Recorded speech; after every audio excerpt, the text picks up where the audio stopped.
ఇది ఇంతేనా లేకపోతే ఇప్పుడు మీరు అన్నట్టుగా ఇప్పుడు ఇదే ఒకళ్ళ పేరు ఉంటది చేసేది అదే ఒకటి. చెప్తున్నా. ఇట్లనే మీకు చరిత్రలో జరిగినట్టు ఒక 2-3 ఉదాహరణలు చెప్తాను. మనకి మన కళ్ళ ముంగట అంటే మనం జస్ట్ స్వాతంత్ర కాలంలో మనకు భగత్ సింగ్ అనే పేరు మీకు తెలుసు. భగత్ సింగ్, రాజ్గురు, సుఖ్దేవ్ ఈ ముగ్గురు అప్పుడెప్పుడో ఈ బ్రిటిషు పాలకుల యొక్క కాన్వాయ్ మీద వాళ్ళు బాంబులు విసిరారని వాళ్ళని పట్టుకొని అది నిరూపించిన తర్వాత వాళ్ళని ఉరి తీశారు. కానీ ఏ బ్రిటిష్ వాడు ఎక్కడైతే జలియన్ వాలా బాగులో వేలాది మంది సావు కారకు డయ్యర్, ఆ డయ్యర్ గాని చంపాలని 11 ఏళ్ళప్పుడు మనసులో పెట్టుకున్న కుర్రోడు పెద్దవాడయి ఆ సప్త సముద్రాలు దాటి బ్రిటన్కి వెళ్ళి ఆ ఇంట్లో బూట్ పాలిష్ చేసే ఒక పని మనిషిగా చేరి సమయాన్ని చూసి వాని కాల్చి చంపినటువంటి మహాపురుషుడు, వీరుడు, మునగాడు ఉధమ్ సింగ్. ఒక మాదిగోడు, ఒక చమార్. మరి మాదిగోళ్ళకి చరిత్ర ఉండదు కదనమ్మా, ఆయన గురించి ఎక్కడ చెప్పలేదు. ఒక మాదిగోడు వాళ్ళ పిల్ల ముఖ్యమంత్రి అయిన తర్వాత చరిత్ర బయటకు తీశారు. ఆయన పేరు మీద ఒక జిల్లా ఏర్పడేది, ఉధమ్ సింగ్ నగర్. మాయావతికి సంబంధించినటువంటి వాళ్ళు ముఖ్యమంత్రి అయిన తర్వాత బుద్ధుడి యొక్క తల్లి పేరు మీద, ఉధమ్ సింగ్ పేరు మీద ఇట్లా రకరకాల మరుగున పడ్డారు. ఇదొకట. తర్వాత మనకు వీరనారి మహాతల్లి ఝాన్సీ లక్ష్మీబాయి అంటారు. ఆమె వీరనారి అంటే చరిత్ర తెలుసుకుంటే సిగ్గిపోతుంది.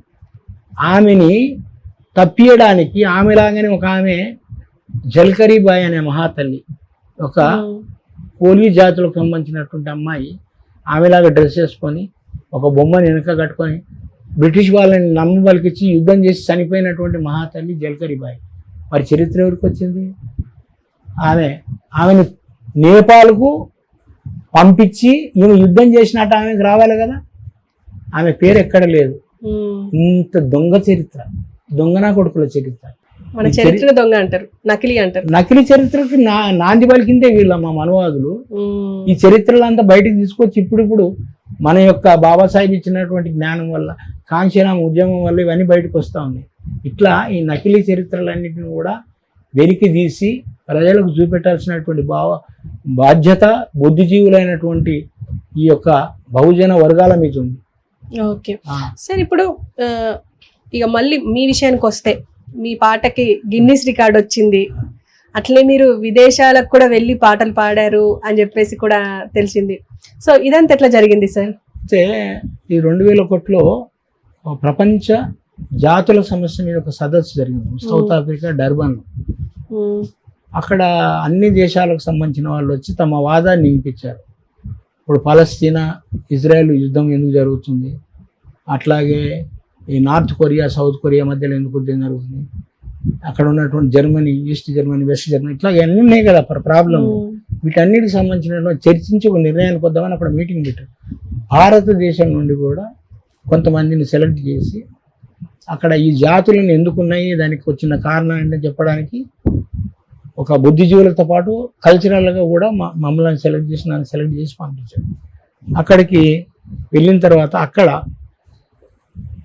అందుకో దండాలు బాబా అంబేద్కర్ ఫస్ట్ పాడాల్సి వచ్చింది. తర్వాత అక్కడే ఈ నల్ల వాళ్ళ యొక్క గొప్పతనం చూసి అక్కడే వాళ్ళ మీద ఒక అద్భుతమైన పాట రాసి పాడాను, నలుపు అందం తెలుపు రోగం అని. Okay, right. కాబట్టి ఆ పాట ఏంటంటే చాలా ఫేమస్ అయింది. అందరూ దాన్ని నా వెంబడి మొత్తం ఉరుతలు ఊహించి ఆడినటువంటి ఆ పాట. మీరు ఓకే అంటే పాట ఒక పల్లవి పాడింది. మీ టీవీ ఒప్పుకుంటుంది కదా. Black is beauty, black is beauty, the word itself is very sweet. Hey, black is beauty, black is beauty, the word itself is very sweet. Oh my dear, please me here, oh my dear, please me here, these words are say it's my duty. Black is beauty, black is beauty, the word itself is very sweet. Like Harika, if a fair girl is having any black spot on her skin, it is called beauty. Whereas if a black fellow is having any white patch on skin, It is called disease. So, black is beauty. Black is beauty. The word itself is very sweetie. There are many colors in the world. Red, green, yellow and blue. But the basic colors are, basic colors is only black, black, black. So, black is beauty. Black is beauty. The word itself is very sweet. Oh my dear African friends, you don't deny. You are the creator of the entire human being. Your continent has given human being life. In human being life in cradle of human being place. So you should feel very great. Our solidarity with you. So black is beauty. ఇట్లాగా పాట రాసి అక్కడ పాడి ఉర్రు తొలగిపోయారు.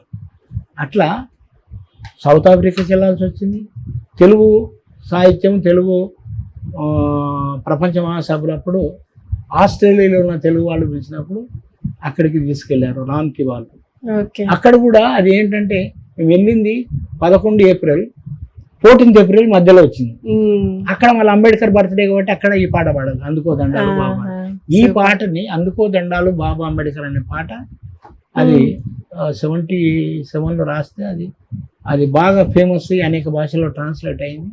దాన్ని గుంటూరులో ఒక స్వచ్ఛంద సేవా సంస్థ వాళ్ళు 16 గంటల పాటు 1000 మంది కోలాటం వేస్తూ ఆ పాటని 16 గంటల పాటు పాడారు అనమాట. అది Guinness book of world record లోకి ఎక్కింది. Super super. అది సార్ ఫైనల్ గా మీరు మాతో ఇంత టైం స్పెండ్ చేసిర్రు. పైగా ఇంతవరకు మిమ్మల్ని అసలు మీ ఇంటర్వ్యూస్ చెక్ చేద్దామని చూస్తే ఒక్క ఇంటర్వ్యూ కూడా లేదు. కానీ అంటే అంతగా కనిపించట్లేదు, అంత పాపులర్ గా లేవు. కానీ ఫైనల్ గా మీరు మాతో టైం స్పెండ్ చేయడానికి వచ్చారు, ఎన్నో విషయాలు షేర్ చేశారు. Thank you sir, thank you very much. Thank you అమ్మా. నకిలీ చరిత్రకి నాంది పలికిందే వీళ్ళమ్మా మనవాదులు. ఈ చరిత్రలంతా బయటకు తీసుకొచ్చి ఇప్పుడు మన యొక్క బాబాసాహెబ్ ఇచ్చినటువంటి జ్ఞానం వల్ల, కాంశీరామ ఉద్యమం వల్ల ఇవన్నీ బయటకు వస్తూ ఉన్నాయి. ఇట్లా ఈ నకిలీ చరిత్రలన్నింటినీ కూడా వెలికి తీసి ప్రజలకు చూపెట్టాల్సినటువంటి బాధ్యత బుద్ధిజీవులైనటువంటి ఈ యొక్క బహుజన వర్గాల మీద ఉంది. ఓకే సార్, ఇప్పుడు ఇక మళ్ళీ మీ విషయానికి వస్తే, మీ పాటకి గిన్నిస్ రికార్డ్ వచ్చింది, అట్లే మీరు విదేశాలకు కూడా వెళ్ళి పాటలు పాడారు అని చెప్పేసి కూడా తెలిసింది. సో ఇదంతా ఎట్లా జరిగింది సార్? అయితే ఈ 2001లో ప్రపంచ జాతుల సమస్య మీద ఒక సదస్సు జరిగింది సౌత్ ఆఫ్రికా డర్బన్లో. అక్కడ అన్ని దేశాలకు సంబంధించిన వాళ్ళు వచ్చి తమ వాదాన్ని వినిపించారు. ఇప్పుడు పలస్తీనా ఇజ్రాయెల్ యుద్ధం ఎందుకు జరుగుతుంది, అట్లాగే ఈ నార్త్ కొరియా సౌత్ కొరియా మధ్యలో ఎందుకు యుద్ధం జరుగుతుంది, అక్కడ ఉన్నటువంటి Germany, east Germany, west Germany, ఇట్లా అన్నీ ఉన్నాయి కదా ప్రాబ్లం. వీటన్నిటికి సంబంధించినటువంటి చర్చించి ఒక నిర్ణయానికి వద్దామని అక్కడ మీటింగ్ పెట్టారు. భారతదేశం నుండి కూడా కొంతమందిని సెలెక్ట్ చేసి అక్కడ ఈ జాతులను ఎందుకున్నాయి, దానికి వచ్చిన కారణం ఏంటని చెప్పడానికి ఒక బుద్ధిజీవులతో పాటు కల్చరల్గా కూడా మమ్మల్ని సెలెక్ట్ చేసి పంపించారు. అక్కడికి వెళ్ళిన తర్వాత అక్కడ అందుకో దండాలు బాబా అంబేద్కర్ ఫస్ట్ పాడాల్సి వచ్చింది.